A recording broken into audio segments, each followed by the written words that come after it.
Hi, you guys. How you doing? Your boy once again, Noonie Noon, aka John Benjamin. We're at Eastside Park today, Juneteenth. With me today, I have some distinguished guests. We're going to be speaking about a topic called makeup.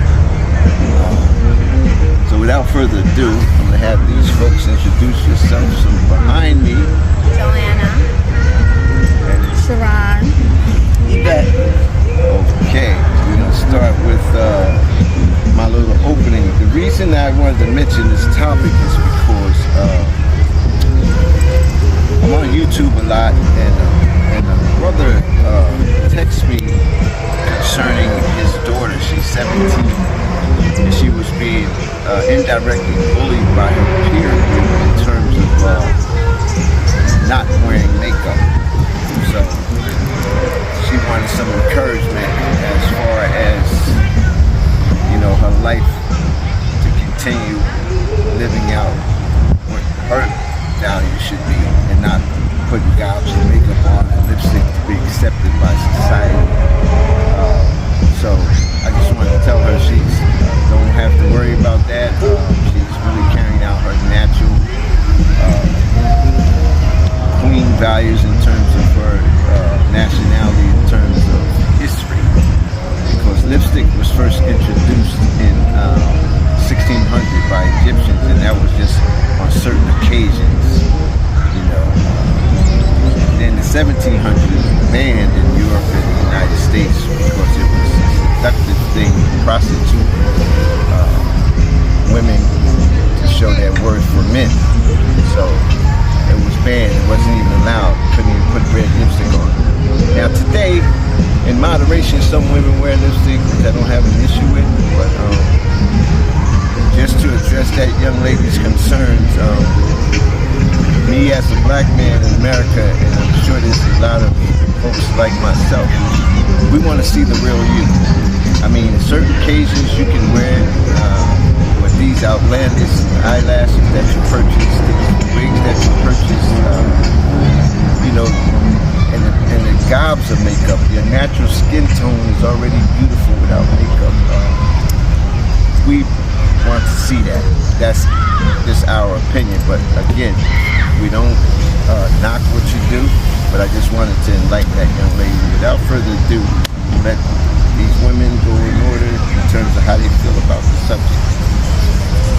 all right. I personally feel that the natural beauty is better. You don't need to impress anyone. I also have a 19-year-old and I have a 30-year-old. The whole lipstick, as you see, I don't have her makeup on. Only, I guess, special occasions. But, embrace it. You're young, you're beautiful, you're a queen. You shouldn't worry about what other people say. Wear your hair out. Let your natural hair just be yourself. I feel like just be yourself. It doesn't matter. Yes, other people are doing it. Doesn't mean that you need to be in the trend. You're different. Just embrace your natural beauty. That's, as a mother, that's what I would say to her. Well, me personally, I love natural beauty, but I understand where people want to enhance their natural beauty. You have some people that does it very lavishly, to the extreme, and to each his own. But at the same time, you have, your own natural beauty is beautiful.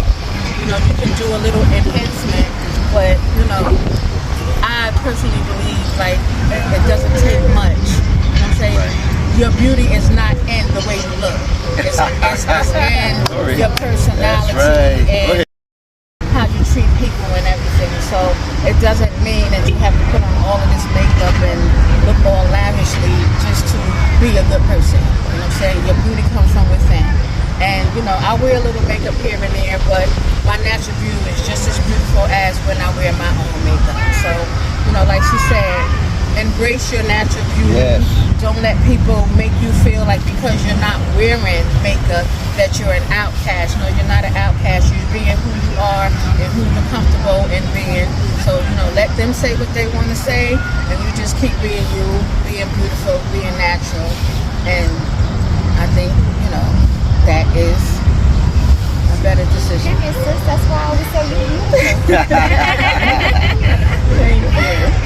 Thank you. And same as these young ladies, what they were saying, makeup was more to enhance your natural beauty before, but now it's just being taken to another level where it's almost theatrical, and it's every day. And what they end up doing, instead of enhancing their beauty, they look like cookie cutter people. Everyone is starting to look the same. They all have the same lashes, the same makeup, the same hair. You can't tell one from another, and it's just not, there's no more individualism, and it's not necessary. As you see, this is a nice black man here that's telling you that's not what's attractive to most men. They want to see you for who you are, and at night you go home with this person and you take all that stuff off. Sometimes it's quite a surprise. So yeah, I just find it to me looks more desirable to see the real you, Right. and let your personality shine through. I think that's beautiful. I appreciate it, ladies, but before we sign off, let me just say this. Men, we especially those that's looking for a relationship, hopefully being married. Even you young brothers out there and sisters, there's some questions you need to ask people. You need to know where their parents are from, or if they have parents. Are they together? Are they living with their parents? Or do they have their own house? Do they have their own apartment? Do you have a medical report? Do you have a life insurance? If you die right now, do I have to bury you? Are you dead? When you get mad, do you throw things? Do you have tension tantrums? Do you cuss? Do you do these things? I need to know who I'm dealing with, not the attraction. Like this young lady said, it's the inner beauty, because God is love, He's beauty. So these are some things we need to be more focused on instead of the outer appearance.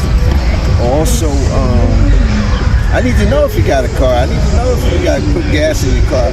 I need to know all of these things. But without further ado, I'm gonna just let Joe step in here, the cameraman. Go ahead, Joe, sit down there and give them your views. Thank you, folks, for watching. We're almost done. And introduce who you are, sir. Professor Key.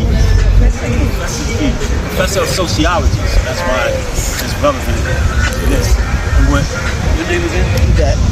Yvette was saying how it's a cookie cutter and making all of them the same.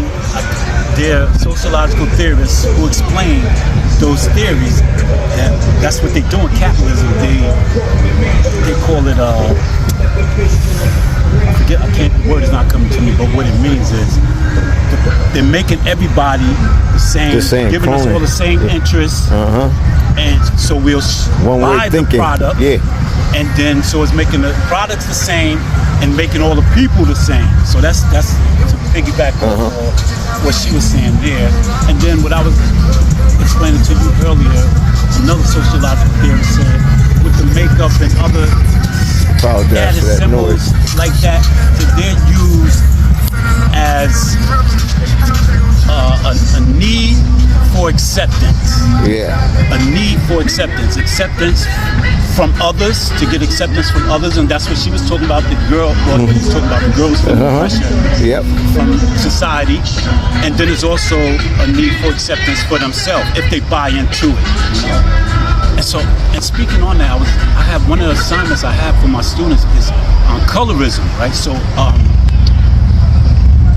the complexion is one thing. So a lot of the light-skinned girls who they say, well, I don't suffer, I actually benefit from the light skin, but those who have curly hair, right? They say they go through the oppression of, a lot of Latinos will come up to them and say, oh, you need to take better care of yourself. And they talk about that they don't have straight hair, which is white, right? Like white. The projection, that's the image, standards of beauty, whiteness, stereotyping. And so so the girls were saying that that was expensive, and then they succumbed to that pressure because so many people was coming at them like that. So they was getting the hair done, so they felt that pressure. So let me just interject. They didn't feel good about themselves, and they didn't feel good about themselves because they didn't want to succumb to the pressure to make their hair straight. They wanted to wear the curls. All right, as a professor, Joe, let me ask you this: what advice would you give the young lady? And I apologize for not giving you her name or her father's name, but I will look that up. In terms of what advice would you give her as far as her peers that's trying to pressure her into doing this? Just listen to what these women said. Her beauty is okay. Battle for individualism. Be yourself. Be yourself. Okay, we want to thank you guys, man. And we want to thank you, audience, for tuning in today. Juneteenth, black women, black men, we always stand for something. We are the best. Peace. All right.